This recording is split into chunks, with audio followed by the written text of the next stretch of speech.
مرکز کی شان و شوکت احمد رضا کی رنگت، علم و ادب کا دھارا ہے جامعہ ہمارا، علم و ادب کا دھارا ہے جامعہ ہمارا۔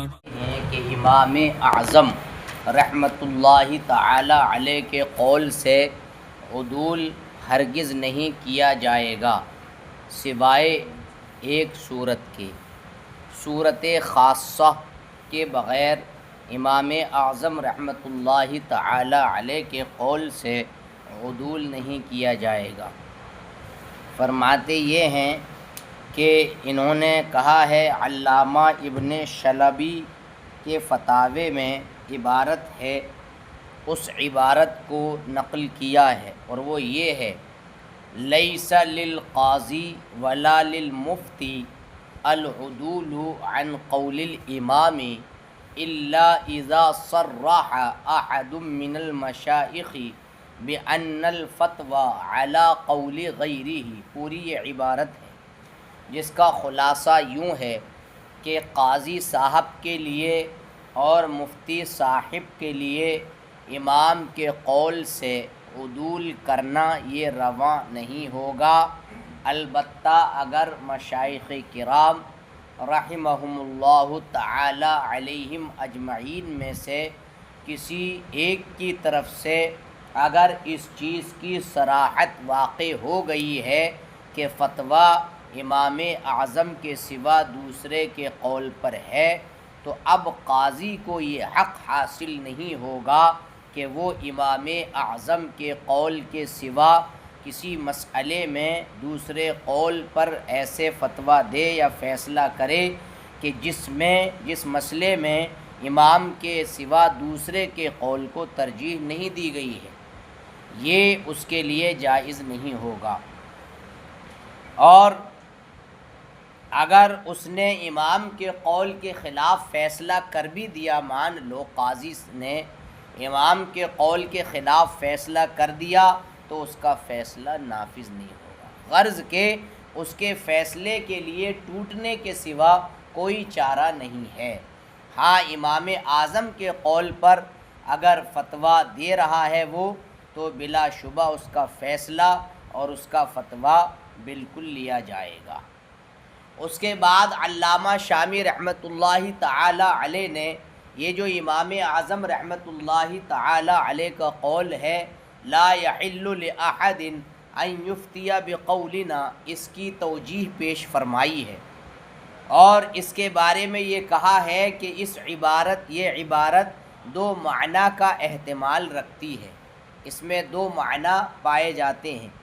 پہلا احتمال تو اس میں یہ ہے کہ اس سے مراد ہو سکتا ہے وہ چیز لی جائے جو متبادر ہوتی ہے ذہن میں، یعنی ذہن جس کی طرف سبقت کرتا ہے، تو یا تو یہ مراد ہے، اور وہ اس کا مفہوم یہ واضح کیا ہے کہ اگر مفتی کے نزدیک امام کا مذہب جب کسی حکم میں ثابت ہوگا، تو اب اس مفتی کے لیے یہ جائز نہیں ہوگا کہ وہ امام کے قول پر فتویٰ دے جب تک امام کی دلیل کو پہچان نہ لے۔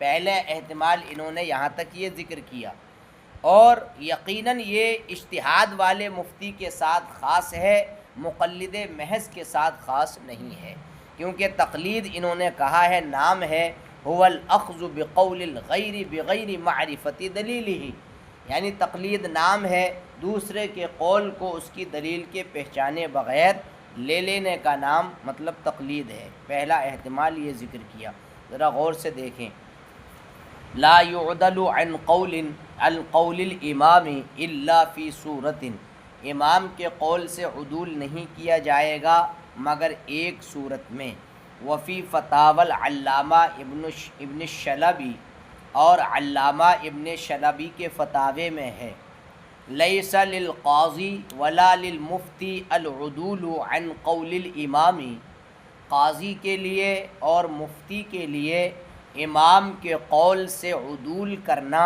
یہ جائز نہیں ہوگا، الا اذا صرح احد من المشائخ، البتہ اگر مشائخ میں سے کوئی صراحت کر دے اس بات پر کہ فتویٰ امام کے سوا دوسرے کے قول پر ہے، فَلَيْسَ لِلْقَاضِي أَن يُحَكِّمَ يَحْكُمَ بِقَوْلِ غَيْرِ أَبِي حَنِيفَةَ فِي مَسْأَلَةٍ، تو اب قاضی کے لیے یہ جائز نہیں ہوگا کہ وہ امام کے قول کے علاوہ کسی مسئلے میں، ایسے مسئلے میں کہ جس مسئلے میں امام کے غیر کے قول کو ترجیح نہیں دی گئی، تو وہ امام کے سوا دوسرے کے قول پر فیصلہ کرنا اس کے لیے جائز نہیں ہوگا۔ اور اس میں انہوں نے امام اعظم کی دلیل کو یعنی دلیل ابی حنیفہ علی دلیلہ، اور غیر کی دلیل پر امام اعظم کی دلیل کو جس مسئلے میں راجح کیا ہو۔ اصل میں یہ اگلا جو جملہ ہے وَرَجَّحُوا، اس کا عطف لم یرجح پر ہے، یعنی کسی ایسے مسئلے میں جس میں امام کے غیر کے قول کو ترجیح نہیں دی گئی ہو، اس میں غیر امام کے قول کو ترجیح دینا، اور اس مسئلے میں کہ جس میں امام کی دلیل غیر کی دلیل پر امام کی دلیل کو راجح قرار دیا گیا ہو، اس مسئلے میں امام کے سوا دوسرے کے قول پر فتویٰ دینا یہ جائز نہیں ہوگا۔ بات سمجھ میں آ رہی ہے نہیں؟ فَإِنْ حَكَمَ فِيهَا، اگر فیصلہ کر دیا جناب اس کے باوجود بھی، فَحُكْمُهُ غَيْرُ مَاضٍ، تو اس کا حکم جاری نہیں ہوگا، لَيْسَ لَهُ غَيْرُ الْانتِقَاض، اور ٹوٹنے کے سوا اس کے لیے کوئی چارہ نہیں ہے۔ انتہا، یہاں تک بات پوری ہو گئی فتاوی علامہ ابن شلوی کی عبارت۔ ثم اعلم ان قول الامام لا يحل لاحد ان يفتي بقولنا الى آخر العبارت، یہ عبارت پھر دو معنی کا احتمال رکھتی ہے۔ احدهما ان يكون المراد به ما هو المتبادر منه، ان میں سے ایک تو یہ ہے کہ اس سے مراد یہ ہو کہ جو اس سے ذہن جس کی طرف سبقت کرتا ہے، جو اس سے متبادر ہے، متبادر کا مطلب ذہن جس کی طرف سبقت کرتا ہے، اور وہ ہے کیا جس کی طرف سبقت کرتا ہے؟ وہ یہ ہے اذا ثبت عنده مذہب امامہ فی حکم، کہ جب اس کی نگاہ میں کسی مسئلہ شرعیہ میں یا حکم شرعی میں اس کے امام کا مذہب ثابت ہو جائے، اگر کسی حکم میں، بیچ میں دے رہے ہیں مثال کا وجوب الوتر مثلا، جیسے کہ مثال کے طور پر وطر کا وجوب، تو اب جب اس کی نگاہ میں امام کا مذہب ثابت ہو جائے تو اب لا یحل له ان یفتی بذالک، اب اس کے لیے یہ حلال نہیں ہوگا کہ وہ کیا کرے، اس پر فتویٰ دے دے، حتی یعلم دلیل امامہ، یہاں تک کہ اپنی امام کی دلیل کو جان لے۔ ولا شک انہ علی ھذا خاص بالمفتی المجتہد، اور یقیناً یہ بات جو ہم نے پہلا احتمال ذکر کیا یہ مجتہد مفتی کے ساتھ خاص ہے، دون المقلد المحض، نہ کہ خالص مقلد کے ساتھ۔ فإن التقلید هو الاخذ بقول الغیر بغیر معرفت دلیلہ، اس لیے کہ تقلید نام ہے دوسرے کے قول کو لے لینا بغیر اس کی دلیل کے پہچان کے۔ بھئی ہم اور آپ ہیں تو مقلدین ہیں نا، تو امام اعظم کے قول کو لینا بغیر دلیل کی پہچان کے، دلیل یاد ہو ہم لوگوں کو یا یاد نہ ہو، مگر اپنا کام ہے اخذ قول الامام، امام کے قول کو لے لینا۔ لیکن مجتہد کا کام کیا ہے؟ دلیل میں جاننا، غور و فکر کرنا۔ قالو، ان مشائخ نے، ان علماء نے کہا، اب دیکھیے قید کا فائدہ بتا رہے ہیں، کیونکہ تقلید میں کیا کیا لفظ استعمال ہوئے تقلید کی تعریف میں، هو الاخذ بقول الغیر بغیر، اس پر ذرا فائدہ بتا رہے ہیں۔ اس کا فائدہ کیا ہوا؟ علماء نے کہا ہے فخرج اخذہ مع معرفت دلیلہ، لہٰذا اگر کوئی دلیل کی پہچان کے ساتھ دوسرے کے قول کو لے رہا ہے تو وہ تقلید سے نکل گیا، یعنی دلیل کی پہچان کے ساتھ غیر کے قول کو لینا خرج من التقلید، کس سے باہر ہو گیا؟ فإنہ لیس بتقلید، اس لیے کہ یہ تقلید نہیں ہے۔ کیوں نہیں ہے؟ لأنہ اخذ من الدلیل، کیونکہ کس سے لیا گیا ہے؟ دلیل سے، لا من المجتہد، مجتہد کی طرف سے نہیں ہے۔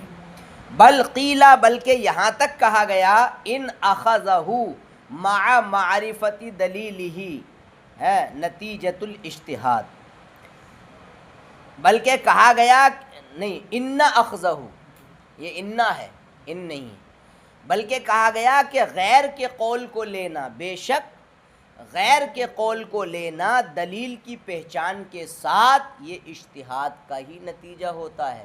اگر کسی مجتہد نے دوسرے کے قول کو لیا تو ایسے ہی نہیں لیا جیسے مقلدین لیتے ہیں، بلکہ مفتی مجتہد کیوں لیتا ہے اس کے غیر کے قول کو؟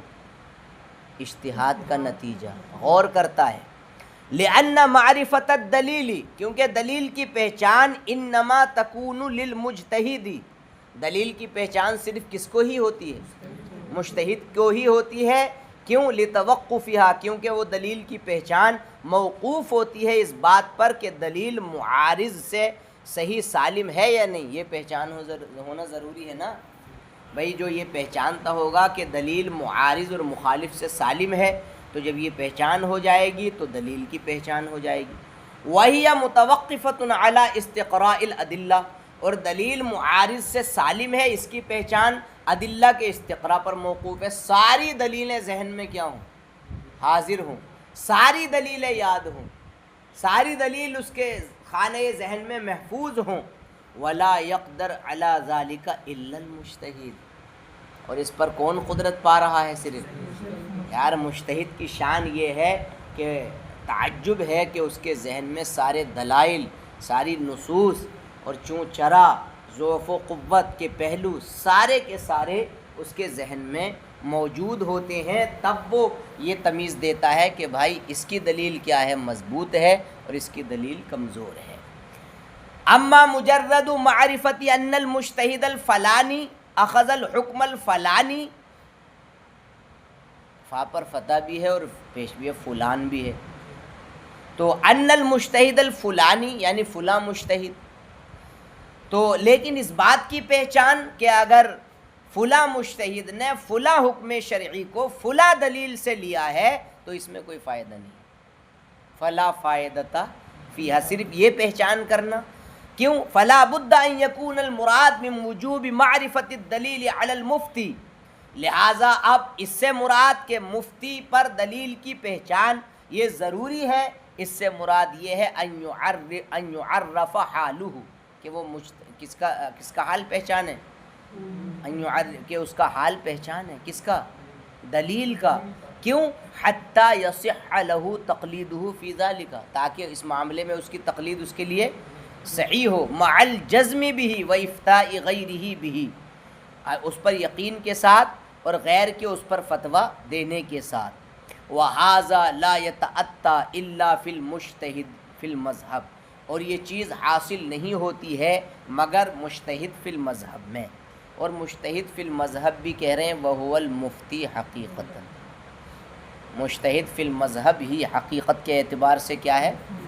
اما غیرہ فہو ناقل، رہ گیا دوسرا تو غیر عام ہے نا، غیر میں بہت ساری عمومیت ہے، تو غیر مجتہد فی المذہب وہ کیا ہے؟ ناقل ہی ہے۔ اب کوئی کتنا بھی کہتا رہے لیکن ہمارے اکابر علماء نے اس کو ناقل کہا ہے، تو ناقل کا مطلب یہ بھی نہیں ہے کہ توہین ہے اس میں، سچی بات یہی ہے کہ مجتہد وہ حقیقت کے اعتبار سے مفتی مجتہد فی المذہب ہے، سمجھے؟ اب غیر ناقل ہیں، لیکن آج بھیا دور جانتے ہو امامت پر لوگ مفتی مانگ رہے ہیں، ڈگری نہیں ہے تو امامت نہیں لگے گی، تخصص فی الفقہ نہیں کیا تو بڑی مسجد نہیں ملے گی، بڑی تنخواہ والی جگہ نہیں ملے گی کہ مفتی ہو۔ ہر عام اور خاص کی زبان پر ایک ہی ہے کہ مفتی ہو، کہ مفتی تو نہیں گیا، وہ نہیں ہو پائے گا، تنخواہ بڑی ہے تو مفتی چاہیے۔ یہاں بمبئی میں تو مفتی سے ہٹ کے سوال ہی نہیں ہے، نیچے بمبئی میں مفتی ہو کہ ارے ان کا راستہ الگ کر دیتے ہیں، سمجھے؟ غیر مفتی کو یار آدمی بھاؤ نہیں دیتا ہے کچھ بھی اس معاشرے میں، تو اس لیے آپ لوگ تخصص کر رہے ہیں، اچھا ہے ہی، ہر مفتی کا ٹھپا اور سند کم سے کم یہ ہے کہ لگ جانی چاہیے، اور آپ قابل بھی بنو گے انشاءاللہ، لیکن یہ ہے کہ ان سے تو صحیح ہو جو بلا وجہ کے بیکار گھوم رہے ہیں اور مطلب 2 سال پڑھا اور فلاں حضرت علامہ مولانا وعلانا وعلانا، سمجھے؟ لیکن یہ مراد ہونا بعید ہے، کیوں؟ لأن هذا المفتی حيث لم يكن وصل إلى رتبة الاجتهاد المطلق، کیونکہ یہ مفتی جب اجتہاد مطلق کے درجے پر فائز نہیں ہوا تو اس کو تقلید لازم ہے اس کی جو اس تک پہنچ گیا، یعنی ہم اور آپ، تو ہمارے لیے اجتہاد کا درجہ تو بعید ہے نا بہت زیادہ۔ ولا يلزمه معرفة دلیل امامہ، اور اس کے لیے اس کے امام کی دلیل کی پہچان ضروری نہیں ہے مگر ایک قول پر کہ اس میں ضروری ہے، وہ مطلب ایک ہی قول ہے۔ غیر المجتہد المطلق، اب چھوٹا سا یہ سبق ہے، مجتہد مطلق کا غیر اگر ہے تو اس کو تقلید کیا ہے؟ لازم ہے، یہ تو ظاہر ہے، ہم بھی جانتے ہیں۔ علامہ کہتے ہیں تحریر میں کہا، تحریر یہ اصول فقہ کی کتاب ہے، نہیں مجتہد مطلق کا غیر ہے تو اس کو تو تقلید کرنا ہی پڑے گی نا، اسی لیے اتنا چھوٹا یہ بتایا ہے انہوں نے۔ قال فی التحریر، تحریر اصول کی کتاب ہے، اس میں کہا ہے مسئلہ غیر المجتہد المطلق یلزمہ التقلید، مجتہد مطلق کا غیر اس کو تقلید لازم ہے اگرچہ وہ بعض مسائل فقہ میں مجتہد ہو، تب بھی اس کو کیا لازم ہے؟ تقلید۔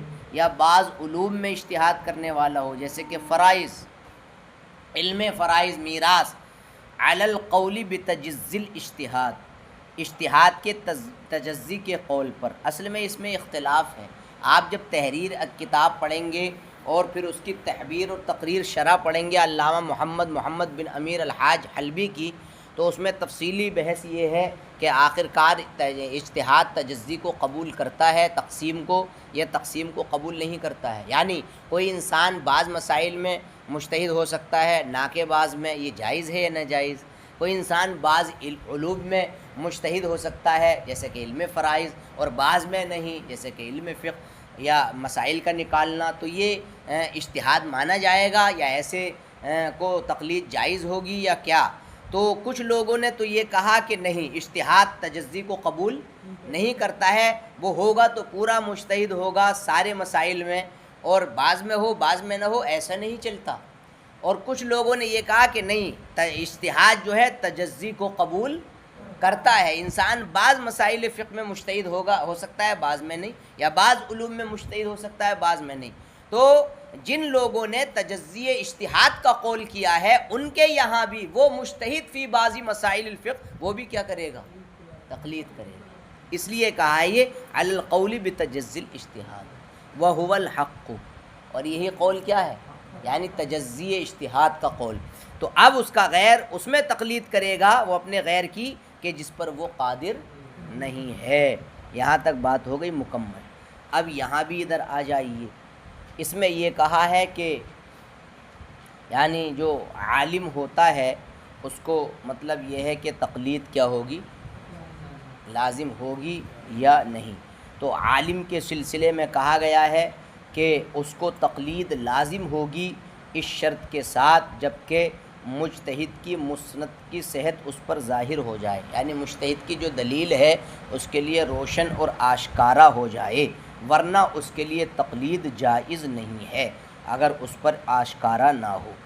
والاول قول الجمہوری، اور پہلا والا جو قول ہے وہ جمہور کا قول ہے، والثانی قول لبعض المعتزلہ، اور دوسرا یہ بعض معتزلہ کا قول ہے، جیسے کہ اس کے شارح نے ابھی مطلب یہ ہے کہ ذکر کرا، یعنی اس کے عالم کے سلسلے میں جو 2 قول آئے کہ تقلید لازم ہوگی یا تقلید لازم نہیں ہوگی، تو اس میں اختلاف منقول ہے۔ اس میں پہلا قول جمہور علماء کا ہے اور دوسرا بعض معتزلہ کا۔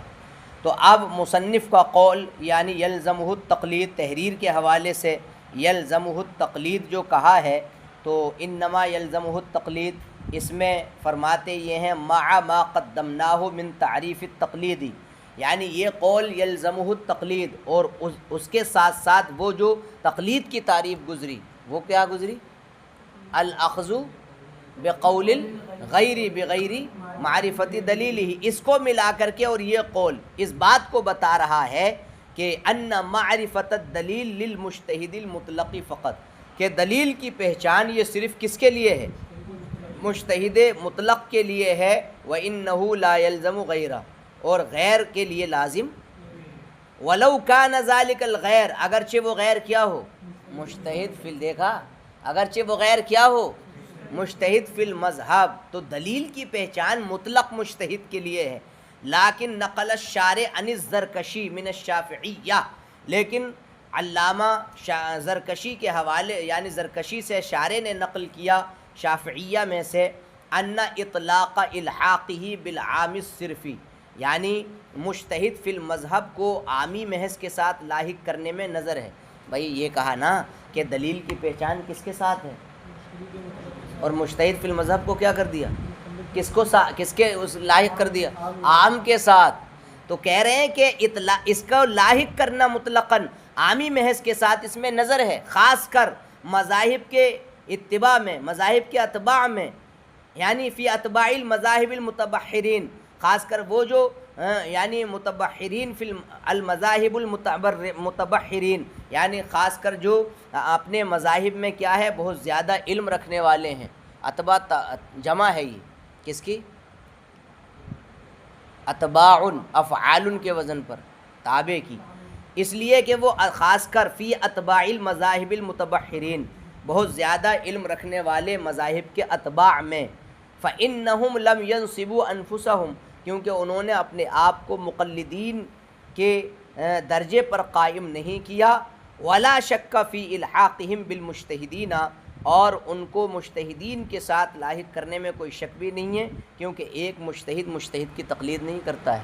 بھئی ان کو عام کے ساتھ کیوں لاحق کر دیا؟ یہ کہنے کا مقصد ہے ایک مجتہد دوسرے مجتہد کی تقلید، اور ممکن بھی نہیں ہے کہ ان کے درمیان واسطہ ہو، ایسا بھی نہیں ہے کہ مجتہد مطلق اور مجتہد فی المذہب کے بیچ میں واسطہ ہو۔ کیوں؟